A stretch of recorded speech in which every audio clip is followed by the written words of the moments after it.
He wasn't lying. He wasn't lying. Paris does have a great selection of clothing. I had to go and buy clothes because I had nothing for my shows, for anything. And if you ever do go to Paris, take some extra money for the clothes shopping. It's amazing. And try and also pack an extra pair of self-esteem. Yeah, you'll need it when you shop with the French, because they're not your friends. Yeah, I've never been to a country where you are truly on your own when you're shopping. Like, you walk into a store, nobody helps you, nothing. You don't know who works there, you don't know who's doing anything. Literally, it's like undercover employee. You just walking around. Just like 20 minutes, nobody helped me. And then finally I started picking my own clothes. And then I heard like an annoyed voice behind me. It was like, "Can I help you?" I was like, "Hi, yes, I need to get a few clothes, please. My luggage was lost." And then Detroit, I got roasted more than I've ever been roasted in my life. Ever. I got roasted. Everything I chose came with a scathing review. I was like, "Yeah, could I please get this in a medium?" He's like, medium? No, you mean large or extra large, no? Yeah, no, this one is the medium for your body. I don't think so, no? I was like, "I'm sorry, what?" He's like, "No, yeah, I think you are large, extra. I can bring that one for you, okay? Medium is too much for the shirt, okay?" I'm like, "What?" Yo, everything. There's a point where there's a jacket I wanted to buy. I was like, "Yeah, could I get this?" He's like, "Oh, no, this one for your skin tone is not great. No, you have to think about what is complementary for the colors inside the fabric and also inside your face, okay? This one is not the best." I was like, "Yo, I already own something like this." He said, "And you are wearing it?" Well, not anymore. He's like, "No, you can wear it if you want. No, c'est tranquille, go ahead. I was like, "No, you threaten me now." They you know what, it's just different. A friend said to me, a friend was like, "Dude, the French are assholes, right?" I was like, "No, I don't think that they're assholes. I think they're just very honest, right? And a lot of the time, it's hard to tell the difference between the two." Because one day I was speaking to a French woman, and I worked up the courage to ask her. I said, "Hey, why are the French like this?" And she said, "What do you mean?" I said, "Like when you're in like a store, they seem very mean." She's like, "Oh no, they are not being mean, they are just being themselves, no? Maybe because you are used to coming in a country where people are, they are so afraid that you are not going to tip them, that, they are all on top of you. Can I help you? Can I help you?" But in France, we are making sure that everybody is getting like a good salary, a good wage. So we are not, so stressed about that, huh? In America, it's like, "Oh, the customer is king, But in France, you know what we do to kings. So, it's not the same here.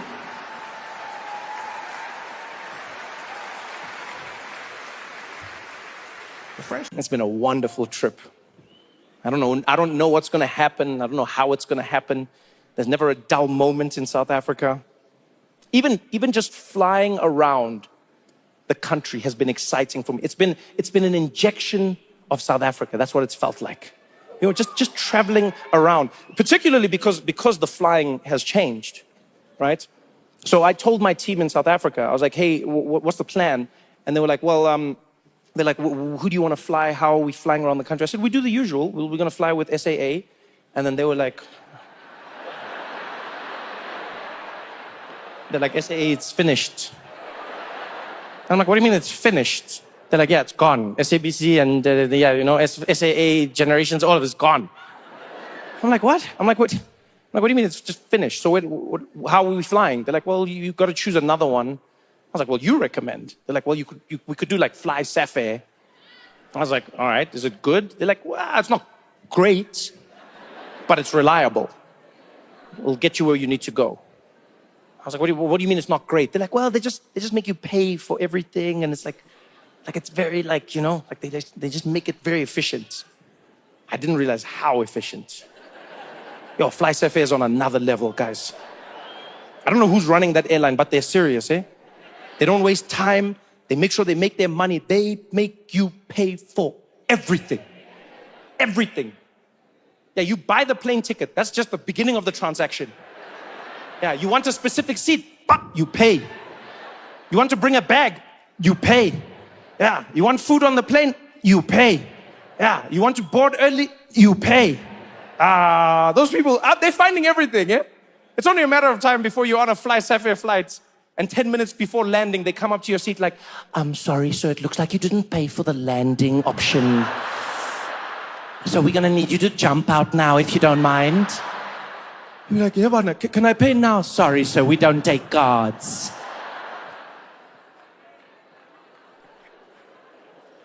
I don't think I've ever been on an airline like Satire. It was the most South African experience I could ever ask for. Everything was different. Everything. The flight was supposed to be 2 hours flying to Cape Town. It took 1 hour 30. Everyone said it's normal. How? How? How are you getting to a place 30 minutes earlier? You're flying in a straight line, in the sky. How? People are like, oh, that's what happens with Satire. No, what do you mean that's what happens? Doesn't that freak you out? So what's happening up there? Is the pilot taking shortcuts? He's just there, busy cutting. Yeah, cut here, double up. 10 by stratas, 10 by stratas. Everything on that flight is different. When you land and you get to the gate, you're not allowed to stand up. No one told me that. Yeah, I stood up by myself. I was there. Everyone around me was like, I was like, I want to get my bag. They're like, oh, you must wait. You must wait. Yo, guys, and the way people talk in that plane, it's almost like flying Satire came with a shambok one day to everyone.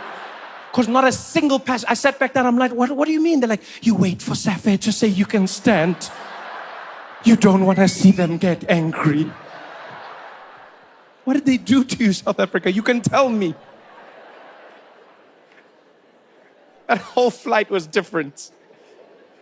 Oh, you know what was interesting? There was no recline button. Yeah, that was different. Yeah, there's no, you can't recline your seat.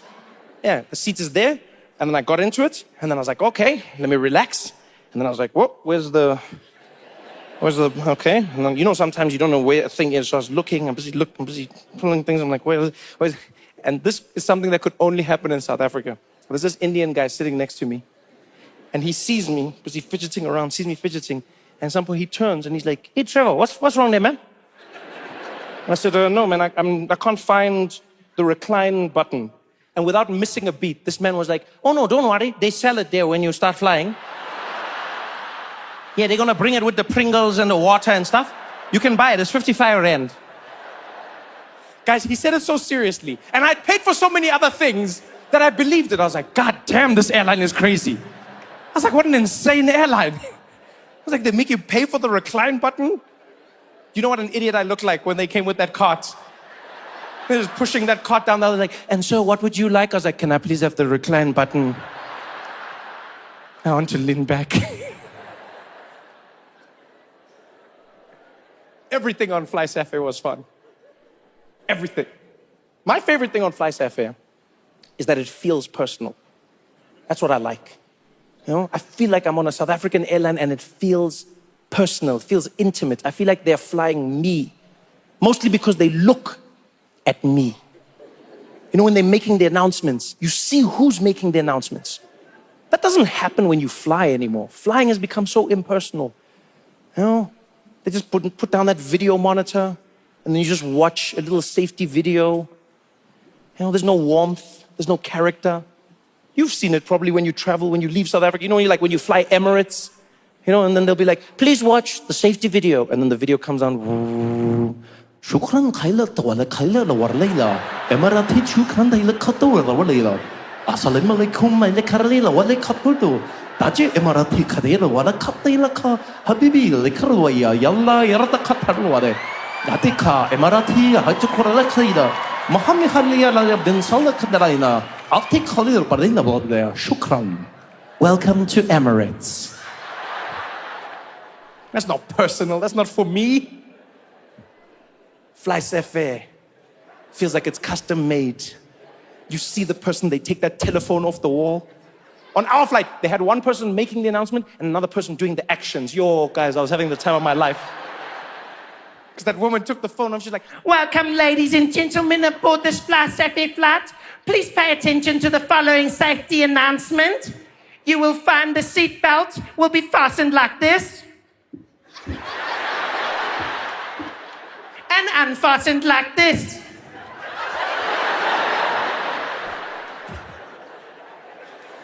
Just to make that person feel like they were actually doing something worthwhile, I did it with them. When they were like unfastened, I was like...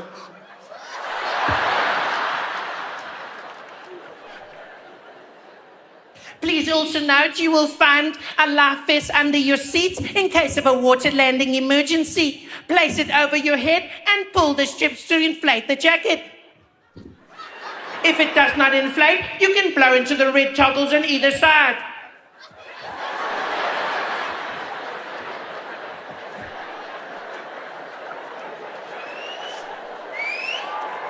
I love it.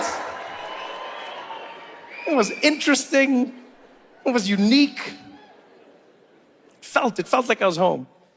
You know, the whole flying experience felt like... The only thing that doesn't feel unique is the pilots. That's what I've noticed. Actually, everywhere in the world. If you want to feel what a country's like, listen to the flight attendants, right? But then the pilots, no matter where you are all the same. It's almost like they went to the same school where they've been trained the same way to fly. They've all got that same sexy pilot's voice. Yeah, you know what I'm talking about. Like, flight attendants can sound however they like. You know, they do that thing. Welcome, ladies and gentlemen. No, there's no pilot like that. When pilots come on, they always do that thing of theirs. Boom. Welcome, ladies and gentlemen.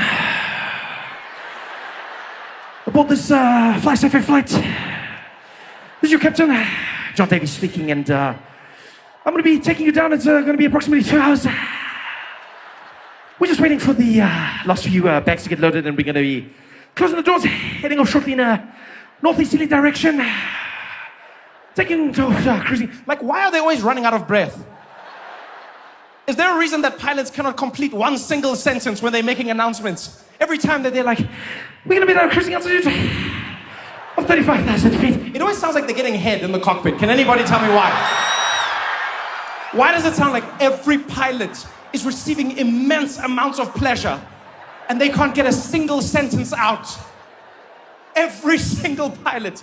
It's like someone started just before they started. They were there and they're like, no. Welcome, everybody. Let me introduce you to your cabin crew on this flight. In the rear, we've got Tandeka, we've got John, and we've got Liesl who are going to be looking after you. Up front, my co-pilot, Mr. DeVet's going to be looking after us. Flight time should be not too long. Keep your seatbelts fastened in case of any unexpected turbulence. I'll let you know once it's safe to move around, but until, sit back, relax, and enjoy the flight.